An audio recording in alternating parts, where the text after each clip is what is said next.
Hello students, welcome to my study YouTube channel future flash classes. तो दोस्तों आज मैं आपको फिजिक्स क्लास 11th के chapter number 3 NCERT chapter number 3 से सरल रेखा में गति यानी कि ऋजुरेखी पथ पर गति से कुछ टॉपिक्स डिस्कस करूंगा, यानी कि इस चैप्टर से कुछ टॉपिक्स को आपको क्लियर करूंगा। तो दोस्तों सरल रेखी गति यानी कि सरल रेखा में गति आप जानने से पहले कुछ बेसिक कॉन्सेप्ट को समझ लीजिए। तो दोस्तों देखिएगा, हमारे जो ब्रह्मांड में उपस्थित ग्रह, उपग्रह, सूर्य, तारे और हमारी पृथ्वी भी क्या है, सभी चीज़ें गतिशील हैं, सभी लगातार क्या कर रही हैं, गति कर रही हैं। और ब्रह्मांड क्या है, लगातार उसका अनंत विस्तार हो रहा है बाहर की ओर। और इस ब्रह्मांड में अनंत सूर्य, तारे, पृथ्वियाँ, अनंत ग्रह, उपग्रह हो सकते हैं जिनकी कल्पना आप कर सकते हैं। तो देखिएगा, ये लगातार क्या कर रहे हैं, लगातार ये गति कर रहे हैं। और यदि हम कहें कि हम पृथ्वी पर यदि कोई वस्तु है या कोई कण है या कोई व्यक्ति है, कोई पौधा है, तो वह क्या है, पृथ्वी सूर्य के चारों तरफ चक्कर लगा रही है, तो वह कण भी, वह वस्तु भी पृथ्वी के साथ साथ सूर्य का चक्कर लगा रही है और ब्रह्मांड में गतिशील है। तो यदि हम किसी वस्तु को कहें कि किसी वस्तु की प्राकृतिक अवस्था क्या है, तो किसी भी वस्तु का ब्रह्मांड में उपस्थित प्राकृतिक अवस्था उसकी गतिशील होती है। प्राकृतिक अवस्था क्या होती है, गतिशील होती है। एक व्यक्ति गति कर रहा है, एक बिंदु से दूसरी बिंदु तक, एक बिंदु से दूसरी बिंदु तक जा रहा है, तो प्रेक्षक कह सकता है कि प्रेक्षक के सापेक्ष क्या है, वह व्यक्ति क्या है, गति की अवस्था में है। यदि रुका हुआ है तो वह पृथ्वी पर आपका क्या है, विरामावस्था में है। लेकिन उसकी प्राकृतिक अवस्था क्या मानी जाएगी, गतिशील ही मानी जाएगी, यदि वह विरामावस्था में रुका हुआ भी है तब पर भी। तो देखिएगा, पहले हम विरामावस्था को समझ लें। विरामावस्था क्या होती है? विरामावस्था देखिएगा, यदि समय के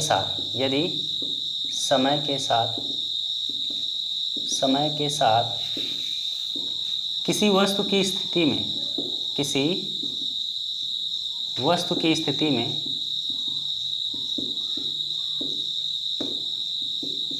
में परिवर्तन न हो तो वस्तु विरामावस्था में कही जाएगी। वस्तु विरामावस्था में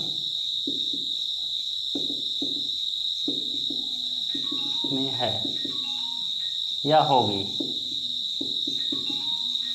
तो दोस्तों देखिएगा, यदि हम एक बिंदु ए पर कोई वस्तु ले रहे हैं, लगातार देखिएगा टाइमिंग 1 सेकेंड, 2 सेकेंड, 3 सेकेंड हो गया, लेकिन वस्तु अपने जगह पर ही, अपने पोजीशन पॉइंट ए पर ही क्या है, रुकी हुई है, तो वह क्या है, आपकी वस्तु विरामावस्था में मानी जाएगी। और इसी के जस्ट विपरीत क्या है, आपका गति। इसी के जस्ट विपरीत क्या है, गति। गति क्या होता है, यदि इसी का जस्ट विपरीत है, यदि समय के साथ किसी वस्तु की स्थिति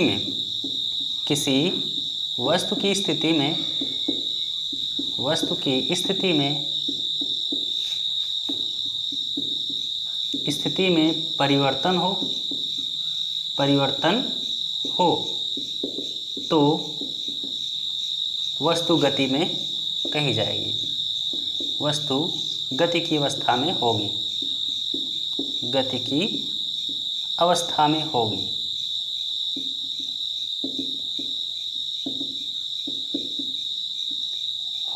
देखिएगा, जिस तरह से एक कार मान लीजिए कि पॉइंट ए पर है और वह पॉइंट ए से समय के साथ क्या हो रही है, पॉइंट बी पर पहुंच गई, तो उसकी स्थिति क्या है, पॉइंट ए से कार पॉइंट बी पर पहुंच गई, तो कार किस अवस्था में है, कार गति की अवस्था में हो जा रही है।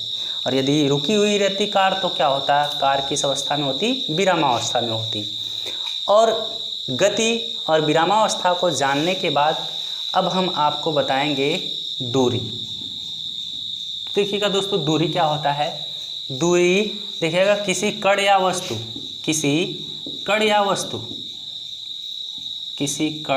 वस्तु द्वारा तय किए गए रास्ते की लंबाई, तय किए गए रास्ते की लंबाई या पथ की लंबाई दूरी कहलाती है। अब देखिएगा, जैसे कार ए से बिंदु बी तक गई, तो कार ए से बिंदु बी तक गई तो बिंदु ए से बी तक की दूरी हम नाप लेंगे, वही पथ की लंबाई, रास्ते की लंबाई हम नाप लेंगे, वही क्या कहलाएगी, आपकी दूरी कहलाएगी। अब देखिएगा, जब दूरी आपको पता चल जाएगा, दूरी, और आप जानेंगे कि जब मान लीजिए कि आपकी कोई कार थी, यह कार बिंदु ए से पॉइंट ए से पॉइंट बी पर गई और पॉइंट बी से पॉइंट सी तक गई, तो उसकी जो दूरी होगी वह दूरी क्या होगी, A B plus B C. A B plus B C के क्या होगी, बराबर होगी। जैसे मान लीजिए ए बी बराबर है यदि 10 सेमी है और बी सी बराबर आपकी 20 सेमी है, तो टोटल डिस्टेंस क्या हो जाएगी आपकी, टोटल डिस्टेंस, टोटल दूरी क्या हो जाएगी, 20 A B plus B C, यानी कि 10 प्लस 20 कितना हो जाएगा, 30। और अब जानेंगे कि जब कार ए से बिंदु बी, बी से सी तक गई, तो इस दौरान क्या हुआ, अब दूरी क्या होती है आपकी, एक अदिश राशि है, इसमें दिशा का ज्ञान नहीं होता है। और इसी के विपरीत हम समझ लेते हैं विस्थापन को। देखिएगा, विस्थापन क्या होता है, किसी कण द्वारा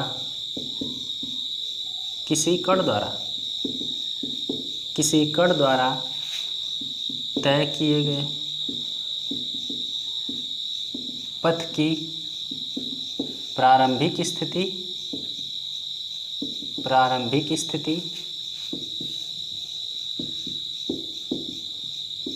व अंतिम स्थिति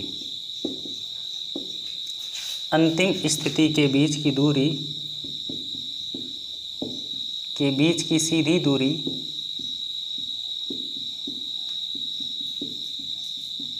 सीधी दूरी विस्थापन कहलाता है।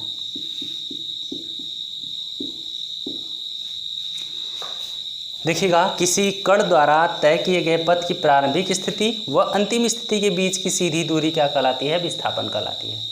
इसका मतलब कार जो ए से बी गई, बी से सी गई, मान लीजिए कार ए से बी तक 10 कितना गई, 10 मीटर, और बी से सी गई कार आपका 10 मीटर, तो 10 कितना दूरी तो चला 20 मीटर, उसमें दिशा का कोई ज्ञान नहीं था। लेकिन अगर हम विस्थापन की बात करें तो विस्थापन कहाँ से कहाँ तक हुआ, ए से सीधा सी तक, ए से सीधा सी, प्रारंभिक स्थिति ए, अंतिम स्थिति सी, तो क्या हो जाएगा, ए सी की दूरी क्या हो जाएगी, एक तरह से यदि इस कण या कोई कार जो थी ए से बीत गई थी और उससे जस्ट टर्न ली थी 90 डिग्री पे, तो वह बी से सी गई थी, तो इसका जो ए से सी तक की दूरी हो जाएगी वह पाइथागोरस प्रमेय से क्या हो जाएगी, कर्ण बराबर होता है करड़ी में लंब का स्क्वायर प्लस आधार का स्क्वायर। इस नियम को लगा कर आ जाएगा 10√2 यानी कि 10 करड़ी में 2 मीटर। तो विस्थापन, दूरी और विस्थापन को जानने के बाद ही अब शुरू होती हैं आपके चैप्टर की मेन टॉपिक्स। वो देखिएगा, अब गति के प्रकार में जो आपकी गति होती है वो कितने प्रकार की होती है। पहली होती है आपकी गति एक समान गति।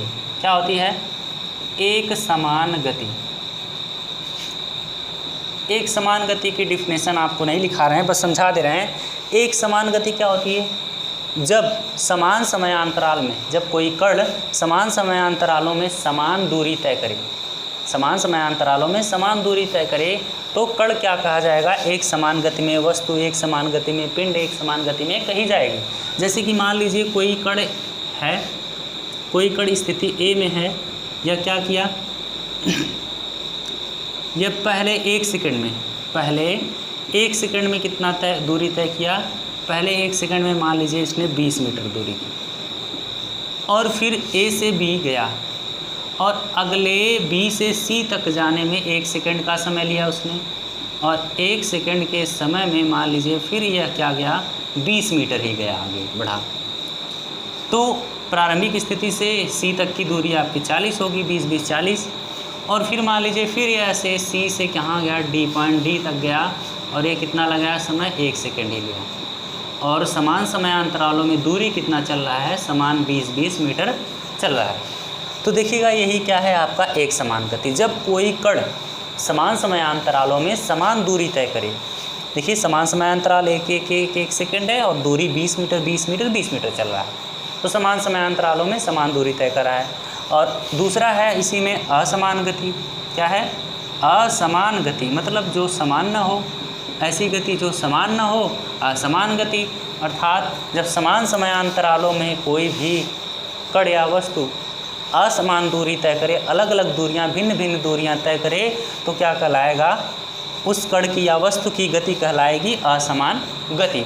जैसे कि देखिएगा इसी पहले सेकंड में मान लीजिए कि वस्तु कितनी चली, 25 मीटर, फिर अगले 1 सेकंड में कितनी चली, 45 मीटर, फिर अगले 1 सेकंड में ही कितनी चली, मान लीजिए वस्तु, मान लीजिए कितनी चली आपकी 60 मीटर, कितना चली 60 मीटर।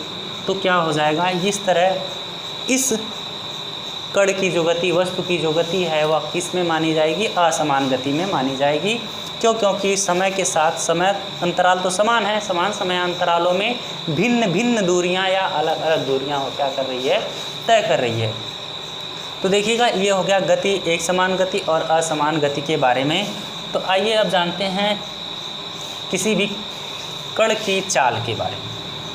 कण की चाल क्या होती है, चाल तो आप पहले से ही पढ़ते चले आ रहे हैं, क्लास 9 से पढ़ते चले आ रहे हैं। जो चाल क्या होती है, तो देखिएगा चाल बराबर आपका क्या होता है, चाल का जो सूत्र होता है उसी से ही हम बता देंगे परिभाषा, जब कभी भी पूछेगा। तो चाल बराबर क्या होता है, दूरी बटे समय, दूरी बटे समय।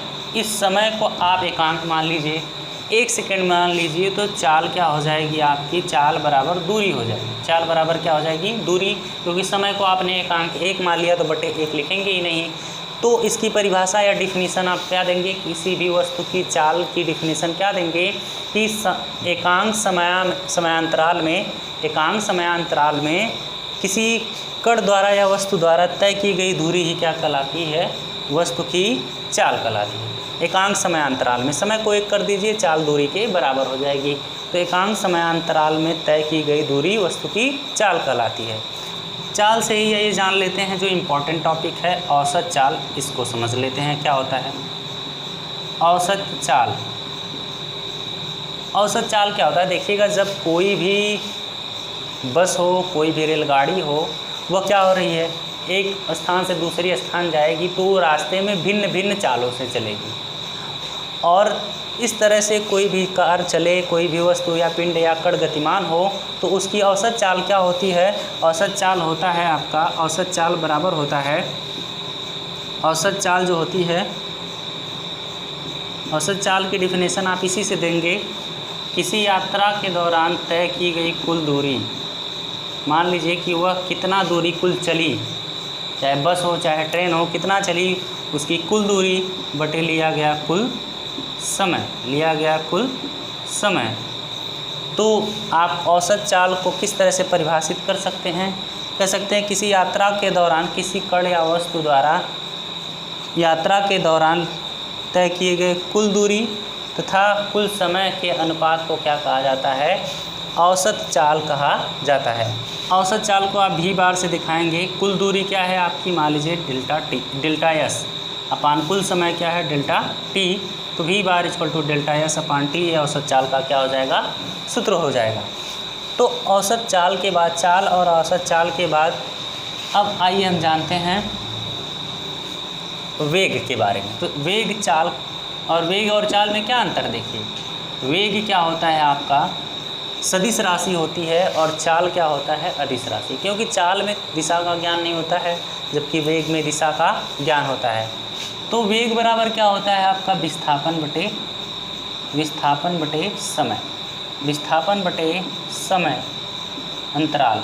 तो देखिएगा अब वेग क्या है, एकांक समय अंतराल में, इसी से परिभाषा बता देंगे। देखिए अगर समय को आप एकांक ले लें, समय को आप एकांक ले लें तो विस्थापन जितना होगा वही क्या कहलाएगा, वेग के बराबर हो जाएगा। तो एकांक समयांतराल में, एकांक समय अंतराल में किसी कण या वस्तु का विस्थापन ही क्या कहलाएगा, वेग कहलाता है। और वेग जो होता है इसको आप v से संकेत देते हैं, इसको भी, और विस्थापन s अपान समय t, v = s अपान t। और यहाँ आप चाल को भी वही देते हैं, इसका भी संकेत वही देते हैं, v = s/t। दोनों में बस अंतर किसका है? दिशा का।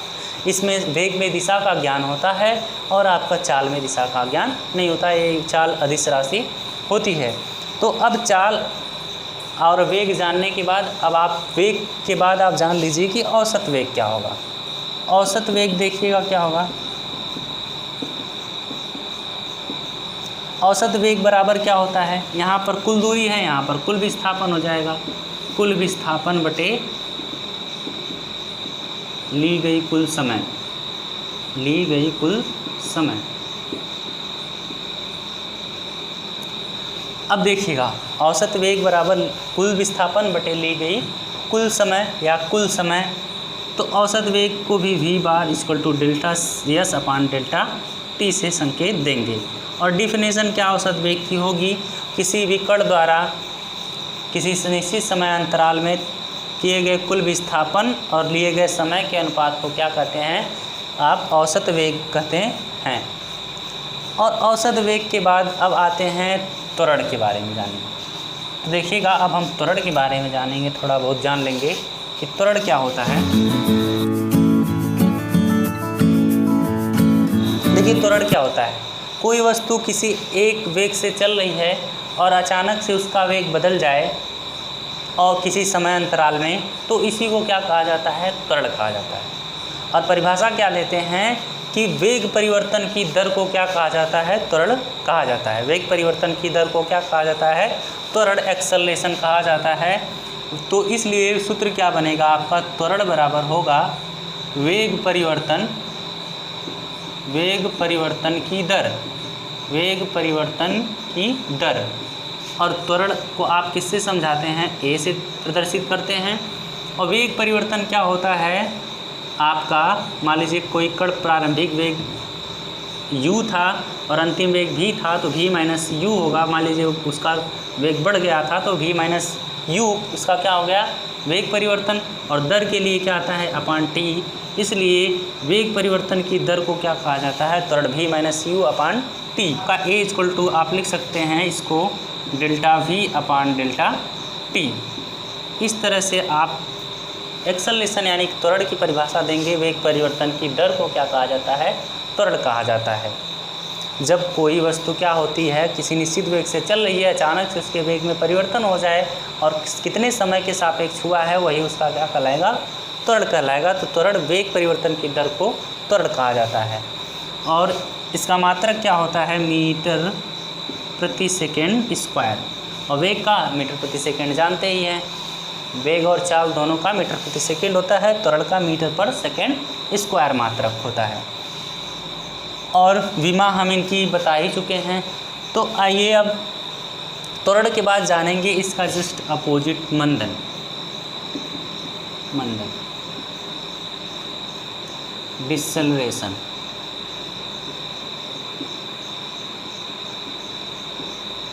देखिए त्वरण का जस्ट ऋणात्मक मान ही क्या कहलाता है? मंदन। त्वरण में आप क्या होते हैं? प्रारंभिक वेग क्या होता है?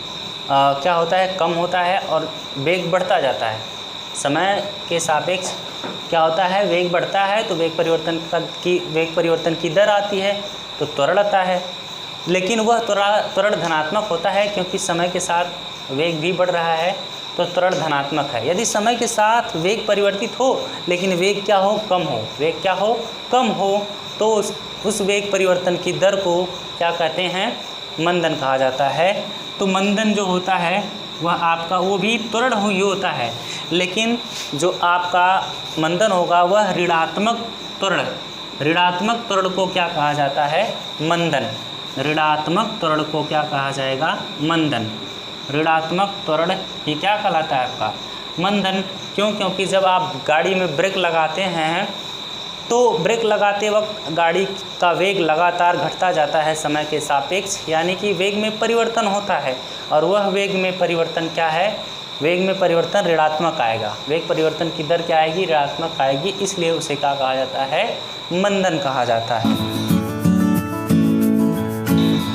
तो त्वरण और मंदन को जानने के बाद, कुछ परिभाषाओं को समझने के बाद, आसान परिभाषाओं को समझने के बाद अब हम जान लेते हैं सरल रेखीय गति का, सरल रेखीय गति का ग्राफीय निरूपण, ग्राफीय निरूपण। देखिए ग्राफ में आपको कैसे पता चलेगा कि यह ग्राफ जो दिया है वो किसके लिए दिया है। देखिए ग्राफ में यदि इस तरफ आपको समय दिया हो, क्या दिया हो, समय, ग्राफ में इधर समय दिया हो और इस तरफ ऊपर की तरफ आपका यदि क्षैतिज जो है, क्षैतिज रेखा है इसमें ग्राफ में, उस पे समय दिया है और ऊर्ध्वाधर रेखा पे क्या दिया है आपका दूरी दिया है, दूरी, और वो भी मीटर में, किलोमीटर में जो भी दिया हो, समय जो इसमें दिया हो, तो जो भी दूरी और समय का जो ग्राफ होता है वह आपका क्या दिखाता है, वह किसको बताएगा, सीधी सी बात है, चाल को बताएगा, क्योंकि चाल बराबर ही तो क्या होता है, दूरी बटे समय। तो दूरी और समय का संबंध किससे, चाल से। तो यह वाला ग्राफ किसको दिखाएगा, चाल को प्रदर्शित करेगा। यह जो होगा यह चाल को निरूपित करता है, यानी कि दूरी समय ग्राफ, इसको बोला जाता है दूरी समय ग्राफ। और दूरी समय ग्राफ जो होता है वह कण या वस्तु की चाल को प्रदर्शित करता है। यदि इस ग्राफ में एक सीधी रेखा बने, यह एकदम सरल रेखा में है, तो ढाल यदि सरल रेखा में हो, तो रेखा की ढाल सरल है, सीधी रेखा में है, तो ये एक समान चाल है, एक समान चाल, कण एक समान चाल से सीधे जा रहा है, समय के साथ उसकी चाल में कोई परिवर्तन नहीं हो रहा है, एक समान चाल से क्या हो रहा है, चल रहा है। तो इस तरह से दूरी समय ग्राफ चाल को व्यक्त करता है। और दूसरा हो जाएगा आपका विस्थापन समय ग्राफ, विस्थापन समय ग्राफ। इसका मतलब विस्थापन समय ग्राफ, समय तो समय है और यहाँ पे क्या हो जाएगा, विस्थापन, दूरी की जगह पे क्या आ जाएगा, विस्थापन, दूरी की जगह पे क्या आ जाएगा, विस्थापन। तो विस्थापन समय ग्राफ किसको प्रदर्शित करता है, देखिएगा जहाँ पे भी वेग बराबर ही होता है, वेग बराबर क्या होता है, वेग बराबर होता है विस्थापन बटे समय, विस्थापन बटे समय, यानी कि यह वेग को, विस्थापन समय ग्राफ जो होता है वह वेग को, विस्थापन समय ग्राफ वेग को क्या करता है, निरूपित करता है, वेग को निरूपित करता है। और इस तरह से सरल वक्त, अगर रेखा की ढाल सरल है, सीधी है, तो आपका जो वेग होगा एक समान वेग होगा। और यही रेखा की ढाल यदि इस तरह से वक्राकार इस तरह से हो तो असमान वेग होगा, क्या होगा, असमान वेग होगा। और देखिएगा एक और ग्राफी निरूपण होता है तीसरा ग्राफी निरूपण जो है उसको ध्यान से देख लीजिएगा, वही इम्पोर्टेंट है, उसी से सवालें ज़्यादा आपको हल करनी है। तो देखिएगा तीसरा जो ग्राफ होता है वह है आपका वेग समय ग्राफ। देखिएगा यहाँ पर समय तो ठीक है और यहाँ पर क्या हो जाएगा, विस्थापन की जगह पे हो जाएगा वेग, क्या हो जाएगा, वेग। और देखिएगा जब वेग और समय हो तो वेग और समय किससे संबंध रखते हैं, त्वरण से, त्वरण से ही वेग और वेग परिवर्तन की दर, वेग परिवर्तन बटे समय, यही त्वरण का सूत्र होता है। तो समय और वेग किससे संबंध रखेंगे, त्वरण से। तो हमारा जवाब होगा कि वेग समय ग्राफ त्वरण को निरूपित करता है, किसको निरूपित करता है, त्वरण को निरूपित करता है।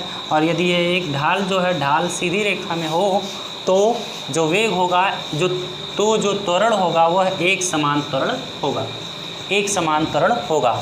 और यदि यह रेखा की ढाल जो है यह सीधी या सरल रेखा में न होकर कुछ इस तरह से हो तो त्वरण जो होगा वह असमान त्वरण होगा। तो दोस्तों इस तरह से आज की वीडियो लेक्चर में बस इतना ही। यदि आपको वीडियो पसंद आए तो हमारे चैनल को सब्सक्राइब तथा बेल आइकन को प्रेस, साथ ही हमारे वीडियो के लिए लाइक शेयर तथा कमेंट जरूर करिएगा। थैंक यू, धन्यवाद।